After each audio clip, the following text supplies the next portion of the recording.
Hello, everyone, and welcome to the SciOp course on Adolescent and Young Adult Oncology. My name is Katrin Scheinemann. I'm a pediatric oncologist and neuro-oncologist from Switzerland, but also the chair of the SciOp Brain Tumor Group. And I'm happy to deliver you a quick introduction into CNS tumor in this age population. Let me start with a few facts. Even in this age population, CNS tumors are amongst the most common cancers. In numbers, that means over 10,000 new diagnoses each year in the US. As in the pediatric population, CNS tumors still remain a major contributor to morbidity and mortality. Again, if this is referring to the US, it's the third most common cause of cancer-related death. Unfortunately, survival rates have not really improved over the last decades in this age population compared to some other cancers. And one of the reasons being that there are really underrepresented in neuro-oncology trials. You can see here a number of around 20% enrollment rate, and that's mainly due to the fact that it's up to the age of like 19, 20, 21. So this age population can still be enrolled into the pediatric trials. But then for the older ones, there are no open trials because like their tumor types are not covered. And then it's just like the adult protocols where you could be enrolled again, but that's not matching the biology. Looking a little bit more at incidence and mortality rates, as you can see here in the graphs. So on the left-hand side, you can see the incidence. On the right-hand side, the mortality rates. And as you can see here, the incidence is comparable to, for example, testicular cancer or thyroid cancer. And again, on the right-hand side, if you have mortality rates, that's in the same range as, for example, for leukemia or gastrointestinal cancer, specifically colon and rectum. You see in this age group, incidence, the highest is for breast cancers, as well as then also the highest mortality rates. Let's have a little bit a look to histology, and it's not so easy to find like really good data on this. We have only like two like really papers on this, and one is numbers from the US from 2015 which you can see on the left hand side, and on the right hand side these are the number from France from 2019. And what you can see on the first view, they don't look the same. We can see quite some differences. And the biggest differences is regarding the tumors of the pituitary region. Up to 30% in the US are tumors of the pituitary region, which seems like quite logical, thinking that this is the highest incidence rate of germ cell tumors, which are happening in this region. But this is not what we can see in the French cohort because there it's only around 13.6%. And it's not completely clear how we can really explain this huge difference because in these years there has not been so much reclassification. Maybe the coding behind this is different. Because then if you're looking for some other tumors, for example, like astrocytoma, there it's really comparable. For meningioma, it's really comparable, or also clear that we can see only a very small number of embryonal tumors. Let's have a deeper look into some single entities and starting with the most common tumor in the pediatric age group, which is low-grade glioma. So if you're looking at pediatric low-grade glioma, you know it's extremely common in pediatrics. It's between 40 and 50% of all brain tumors. It's still common in the younger AYA population, and then it gets rarer with aging. It's genetically and from a molecular biology point of view, a clearly described single pathway disease, mainly affected the RAS-MET kinase pathway. So you all have heard of the KIA-BRAF fusion or the BRAF V600E mutation. Looking at the natural histories, these are tumors which are slowly but persistent growing, especially through puberty, for example. We can see at sometimes erratic growth pattern followed by senescence, and we assume that there is a cessation of tumor growth in early adulthood. Malignant transformation is very uncommon. We can see this in some historic cohorts. It's around 4%, but many of them still have been treated with radiotherapy, so this could potentially also be induced. Looking at treatment, clearly number one is surgery, and it's even curative if you get a complete resection. Chemotherapy is playing a major role since the 70s, as you know. It's a relatively low dose chemotherapy, but delivered as in a chronic disease over very many months and years. It's normally like really getting to a stabilization or even like a little bit of a regression. It's generally really well tolerated, and the classical substances are the combination of vincristine and carboplatin or vinblastine monotherapy. Radiation therapy really has lost its indication over the past decades. Today, it's like really coming in relapse number X. So, for sure, not in first, second, or third relapse. That's why it's rarely used and then associated with a poorer prognosis because it's a highly selected population. And treatment has changed remarkably over the last years due to the introduction of targeted therapy. We have like been proven a really good efficacy if you're looking at the current data. But the big problem is, as it is target therapy, we can't stop it and it has an unknown long-term toxicity. Currently, as you may know, Firefly 2 is just recruiting worldwide, which is a phase 3 trial with a pan-RAF inhibitor. Prognosis overall is really excellent with a long-term overall survival over 90%. Looking now, on the other hand, on so-called adult low-grade glioma. We see them rarely in pediatrics, not so much in the younger AYA group, but then the more they're aging. Genetically, it looks completely different. Here, we're looking at IGH1 and 2 mutations with other co-mutations, for example, TP53 or 1PQ, 19q loss, which is also used as prognostic markers. They're still slow growing, but they're really infiltrative in nature.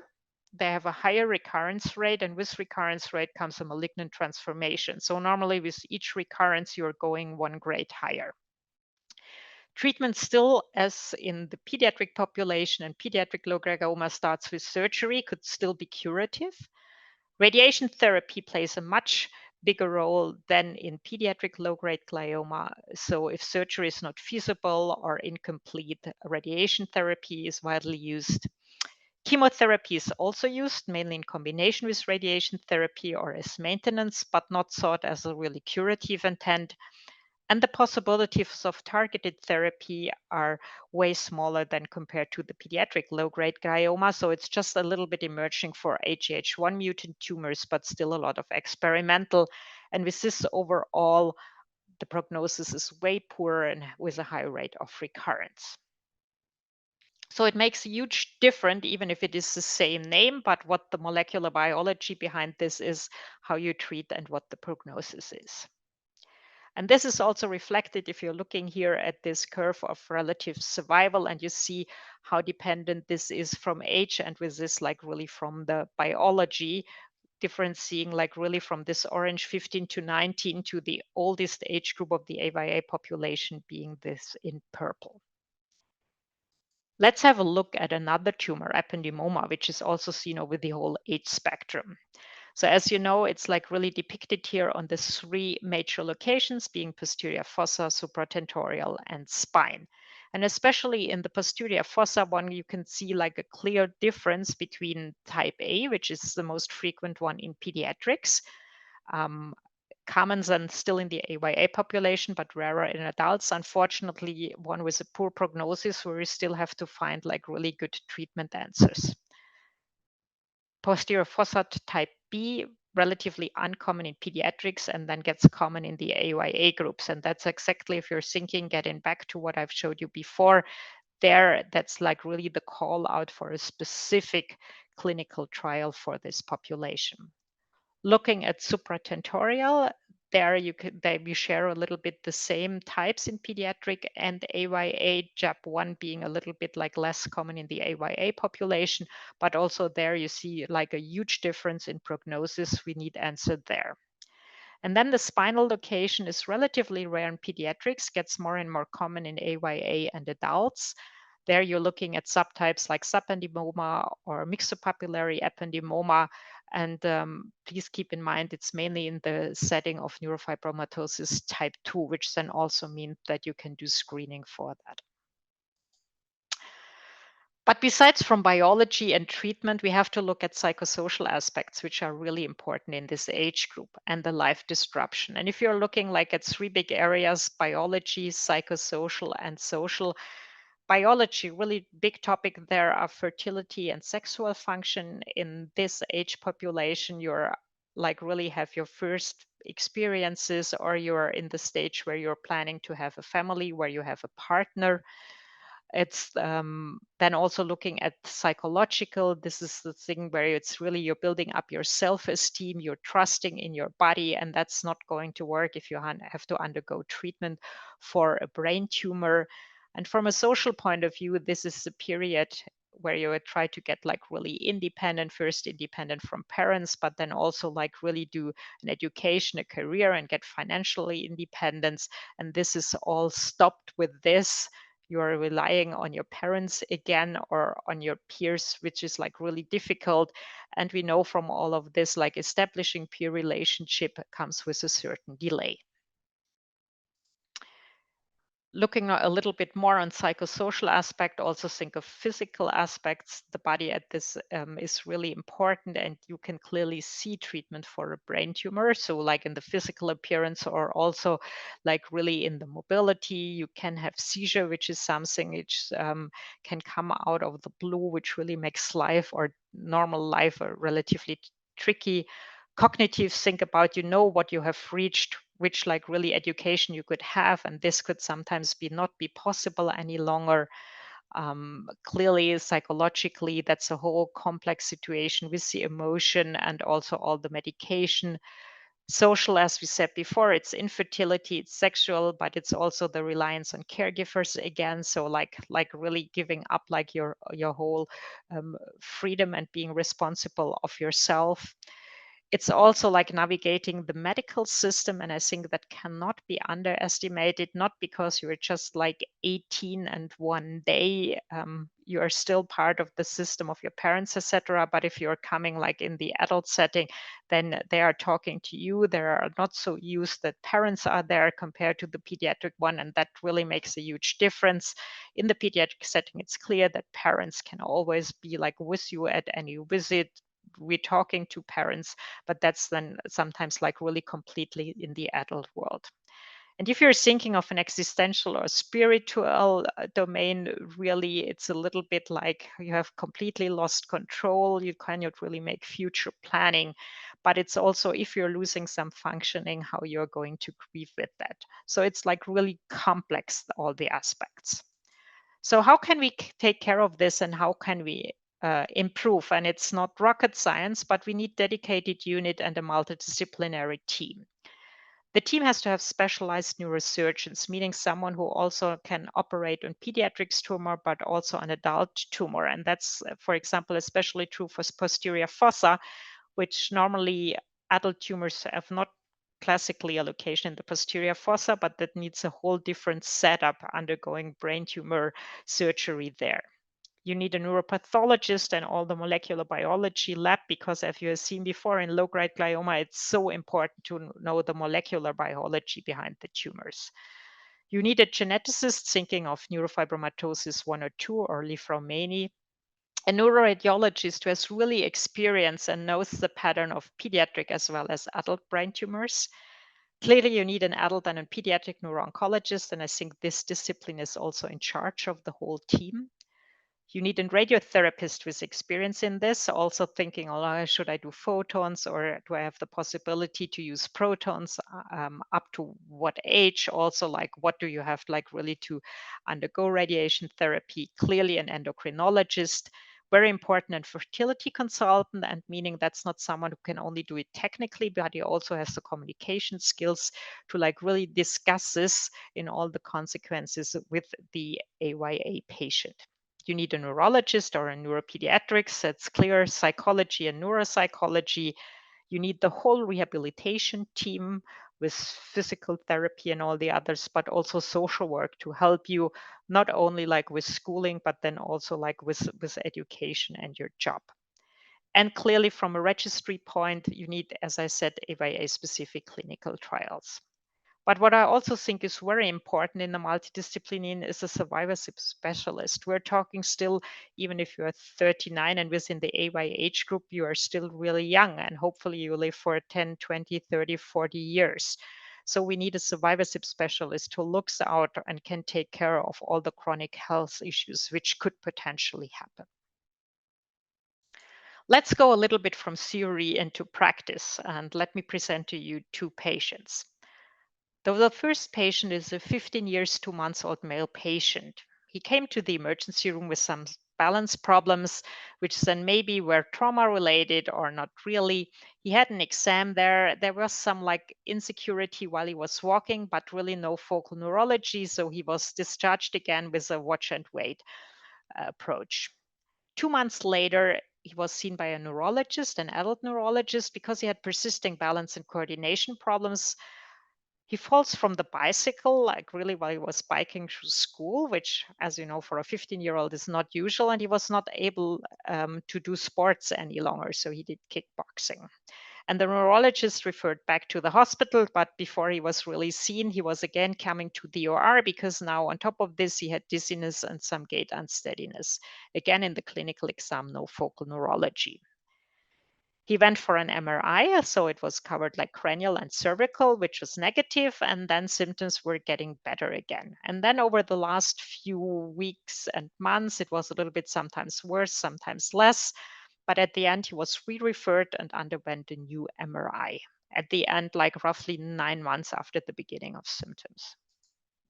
And as you can see here on the spinal imaging, which was done the whole spine this time, you can see this relatively large tumor. It was 9 centimeter, like really being in the thoracic spine and upper lumbar spine. Um, Clearly like a tumor which is swollen with a myopathy signal. So with this, you can clearly explain all the symptoms he had and that the symptoms maybe like are just like a little bit fluctuating over time. So given that it is a spinal tumor in this age, you're thinking mainly, for example, for a low-grade glioma or an ependymoma, but clearly you need a neurosurgeon. This is not a tumor where you can say, please take it out completely, but we need a biopsy, and he also has to make a little bit more room because of the swelling of the tumor. So he underwent a biopsy. And then the histology showed juvenile pilocytic astrocytoma, which is W grade 1 with no anaplastic feature. This was also confirmed from the reference neuropathology. Local fish showed the KIA 1549 BRAF fusion. So you would think, oh yeah, as a pediatric oncologist, you feel quite familiar with this. But there is more to that. So we did the methylation, and methylation had a best match with an adult type diffuse high-grade glioma, IgH wild type. And on top of this, the Oncomine precision assay showed a BRAF V600E mutation. So what would you do with all this information? How would you treat this patient? More a pediatric approach, more an adult approach? And that makes this a little bit more tricky also with patient number 2. It was an 18 years old girl just 1 week after her 18th birthday who came to the ER. And because she was just turned 18 to the adult ER, had some double vision and had some headache, but clearly on neurological exam, a paresis of the cranial nerve number 6. And with this, clearly they underwent an urgent MRI scanning. As you can see here on the images, they had a tumor in the brain stem, not as you may classically would expect, looking like a diffuse intrinsic pontine glioma, but something like multilobulated, maybe like also some cystic. And thinking, if you're still thinking from a pediatric point of view, could this be one of the new NET groups? So one of the embryonal tumors, which are all like now re-stratified. Clearly with this, we cannot give the answer by imaging, so she also had to undergo a biopsy. The biopsy showed now an astrocytoma, WHO grade 4, which is IGS1 mutated.